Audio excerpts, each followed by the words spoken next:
నిత్యం వివాదాలు, పనితీరులో అలక్ష్యం, నిర్వహిస్తున్న శాఖలోపే కనిపించని పట్టు, నియోజకవర్గంలో వర్గ విభేదాలు, అధికారులపై నిత్యం ఆగ్రహావేశాలు, అసంతృప్తులు, ఇన్ని డ్రాబ్యాక్స్తో మంత్రి రాంప్రసాద్ రెడ్డి అనునిత్యం నెగిటివ్ పబ్లిసిటీ ఎదుర్కొంటున్నారు. మొదటిసారిగా ఎన్నికైన ఆ ఎమ్మెల్యే అదృష్టం కలిసొచ్చి మంత్రి అయ్యారు, కానీ ఆ పదవికి సార్థకత చేకూర్చలేకపోతున్నారన్న విమర్శలు వెల్లువెత్తుతున్నాయి. తన వైఖరితో వివాదాలకు కేంద్రమవుతున్న ఆ రాయలసీమ మంత్రి సీఎం చంద్రబాబు కంటే బిజీ అయిపోతున్నారన్న సెటైర్స్ పెరిగిపోతున్నాయి. అసలు ఆ అమాత్యుడిపై అంత నెగిటివ్ పెరగటానికి కారణం ఏంటి? రాయలసీమ తెలుగుదేశం పార్టీకి పట్టులేని ప్రాంతం. అందులోనూ ఉమ్మడి కడప జిల్లాలో తెలుగుదేశం పార్టీ అంటే పెద్దగా పట్టించుకోని పరిస్థితి. అటువంటి రాయలసీమ ప్రాంతంలో కడప జిల్లాలోని రాయచోటి నియోజకవర్గంలో టీడీపీ తరపున పోటీ చేసి అఖండ మెజార్టీతో గెలుపొందారు రాంప్రసాద్ రెడ్డి. గెలవటమే కాదు, అదృష్టం కలిసొచ్చి సామాజిక సమీకరణ ఈక్వేషన్లతో మంత్రి కూడా అయ్యారు. మంత్రి అయిన మరుక్షణం నుంచే వివాదాలు ఆయన చుట్టూ తిరుగుతున్నాయనే టాక్ పొలిటికల్ సర్కిల్స్ లో నడుస్తోందట. ఈ మధ్య వివాదాలంటే టక్కున గుర్తొచ్చే పేరుల్లో ఆ మంత్రి పేరు ముందుంటోందట.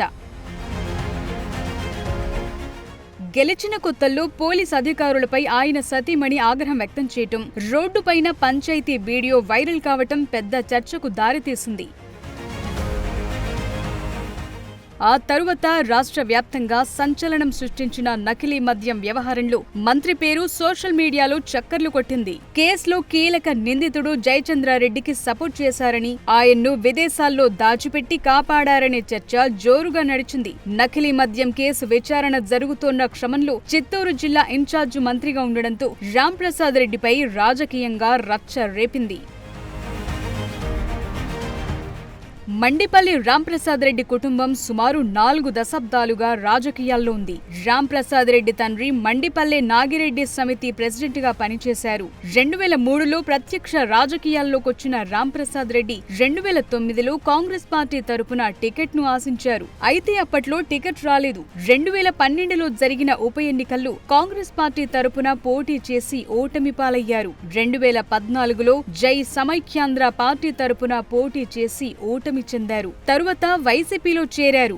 2019 సాధారణ ఎన్నికల్లో వైసీపీ అభ్యర్థి శ్రీకాంత్ రెడ్డి గెలుపు కోసం కృషి చేశారు. ఆ తరువాత అధికార పార్టీలో ఇమడలేక ఇంకా 3 సంవత్సరాలు అధికారం ఉన్నప్పటికీ వైసీపీ నుంచి బయటకొచ్చి టీడీపీలో చేరారు. రాయచోటి నియోజకవర్గం తెలుగుదేశం పార్టీలో టికెట్ల విషయమై గట్టి పోటీ ఉన్నప్పటికీ 2024 ఎన్నికల్లో టికెట్ దక్కించుకున్నారు. ఈ ఎన్నికల్లో తొలిసారిగా ఎమ్మెల్యేగా గెలుపొందారు. ఇప్పటికే 3 ఎన్నికల్లో భారీ మెజార్టీతో గెలిచి వైసీపీకి కంచుకోటగా మారిన రాయచోటిలో టీడీపీ జెండా ఎగురవేసి రికార్డు సృష్టించారు. అయితే మంత్రిగా బాధ్యతలు చేపట్టి 2 సంవత్సరాలు గడిచినా నేటికి ఆ శాఖపై ఏ మాత్రం కూడా పట్టు సాధించలేకపోయారనే టాకుంది. మంత్రుల పనితీరు ఆధారంగా వారికి సీఎం చంద్రబాబు ర్యాంకులు కేటాయించారు. అధికారంలోకొచ్చినప్పటి నుంచి డిసెంబర్ నెలాఖరు వరకు మంత్రుల వద్దకు వచ్చిన దస్త్రాలను క్లియర్ చేయటం ఆధారంగా వారికి ర్యాంకులిచ్చారు. మంత్రి రాంప్రసాద్ రెడ్డి చివరి 3 స్థానాల్లో ఉన్న పరిస్థితి. చివరి నుంచి 3, 4 స్థానాల్లో మంత్రి రాంప్రసాద్ రెడ్డి ఉన్నారు. మొత్తం 669 ఫైల్స్ కి గాను ఒక్కో ఫైల్ సగటున 15 రోజుల 19 గంటల 53 నిమిషాలు తీసుకున్నారు. దస్త్రాల పరిష్కారంలో జాప్యంపై అందరినీ ఒకే ఘాటన కట్టడం సరికాదని, విజిలెన్స్, ఏసీబీ వంటి కేసుల ఉపసంహరణ కోసం వచ్చిన దస్త్రాలు ఎక్కువగా ఉండడంతో మంత్రి రాంప్రసాద్ రెడ్డి దగ్గర జాప్యం జరిగిందని కాటమనేని భాస్కర్ తెలిపారు. మంత్రులు కొల్లు రవీంద్ర, మనోహర్ వద్ద కూడా అలాంటి కేసుల దస్త్రాలే ఎక్కువగా పెండింగ్ లో ఉన్నాయని, ఆర్థిక మంత్రి కేశవ్ దగ్గర నిధుల కోసం వచ్చిన విజ్ఞప్తుల ఫైల్స్ పెండింగ్ లో ఉన్నాయని చెప్పారు. దానిపై సీఎం స్పందిస్తూ రాంప్రసాద్ రెడ్డికి నాకొచ్చే వాటికంటే సెన్సిటివ్ ఫైల్స్ వస్తాయా? కారణం ఏదైనా దస్త్రాల పరిష్కారానికి 15 రోజులు తీసుకోవటం సరికాదు. ఇకపై సాకులు చెప్తే ఊరుకోనని హెచ్చరించారు. మంత్రి ఫైల్స్ క్లియర్ చేయటం విషయంలో అలసత్వం వహిస్తున్నారనే చర్చ నడుస్తోన్న క్రమంలో శాఖపైన పూర్తి స్థాయిలో పట్టు సాధించలేకపోయారనే చర్చ హాట్ టాపిక్ గా మారిందట. మంత్రుల తీరు పట్ల సీఎం చంద్రబాబు తరచూ ఆగ్రహం వ్యక్తం చేస్తోన్న పరిస్థితి.